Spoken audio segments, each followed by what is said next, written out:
Hi, ನಾನು Varshini weight loss coach.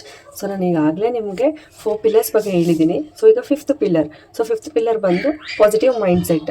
So ನಾವು ಯಾವುದೇ ಒಂದು ಕೆಲಸ ಮಾಡಬೇಕು ಅಂದರೂ ಮೈಂಡ್ಸೆಟ್ ತುಂಬ ಇಂಪಾರ್ಟೆಂಟ್ ನಮಗೆ. ಸೊ ಪಾಸಿಟಿವ್ ಮೈಂಡ್ಸೆಟ್ ಇದ್ದರೆ ಲೈಫಲ್ಲಿ ಏನು ಬೇಕಾದರೂ ನಾವು ಅಚೀವ್ ಮಾಡ್ಬೋದು. ಸೊ ಮೈಂಡ್ಸೆಟ್ ಎಷ್ಟು ಪಾಸಿಟಿವ್ ಆಗಿರುತ್ತೋ ಅಷ್ಟು ನಮ್ಮ ಲೈಫ್ ಚೆನ್ನಾಗಿರುತ್ತೆ. ಸೊ ಮೈಂಡ್ಸೆಟ್ ಚೇಂಜ್ ಆದರೆ ಲೈಫು ಚೇಂಜ್ ಆಗುತ್ತೆ. ಸೊ ನಾವೆಲ್ಲ ಸಕ್ಸಸ್ ಬೇಕಂತ ಹೇಳ್ಕೊಂಡು ಓಡಾಡ್ತಿರ್ತೀವಿ, ಬಟ್ ಡೈಲಿ ಏನು ಥಿಂಕ್ ಮಾಡ್ತಿರ್ತೀವಿ ಗೊತ್ತಾ? ನಂಗೆ ಆಗಲ್ಲ, ಟೈಮ್ ಇಲ್ಲ, ಸೊ ನಾನು ಲಕ್ಕಿ ಅಲ್ಲ, ನನ್ನ ಕೈಲಿ ಏನೂ ಆಗಲ್ಲ, ಸೊ ಇದು ನನಗಲ್ಲ, ಈ ಥರ ಥಿಂಕ್ ಮಾಡ್ತಾ ಇರ್ತೀವಿ. ಸೊ ಸಿಂಪಲ್ ಲಾಜಿಕ್ ಏನು ಗೊತ್ತಾ? ನಮ್ಮ ಲೈಫಲ್ಲಿ ನಾವು ಏನು ಥಿಂಕ್ ಮಾಡ್ತೀವಿ ಅದೇ ಆಗೋದು. ಸೊ ನೆಗೆಟಿವ್ ಮೈಂಡ್ಸೆಟ್ ಇದ್ದರೆ ನಾವು ಏನೇ ಆಪರ್ಚುನಿಟಿ ನಮ್ಮ ಕಣ್ಮುಂದೆ ಬಂದ್ರೂ ನಮ್ಗೆ ಅದು ಪ್ರಾಬ್ಲಮ್ ಥರ ಕಾಣಿಸುತ್ತೆ. ಸೊ ಬಟ್ ಪಾಸಿಟಿವ್ ಮೈಂಡ್ಸೆಟ್ ಇದ್ದರೆ ಪ್ರಾಬ್ಲಮ್ ಕೂಡ ನಮಗೆ ಆಪರ್ಚುನಿಟಿ ಆಗಿ ಸಿಗುತ್ತೆ. ಸೊ ಇವತ್ತಿಂದ ನಾವೆಲ್ಲ ಒಂದು ಡಿಸಿಷನ್ ತೊಗೊಳ್ಳೋಣ.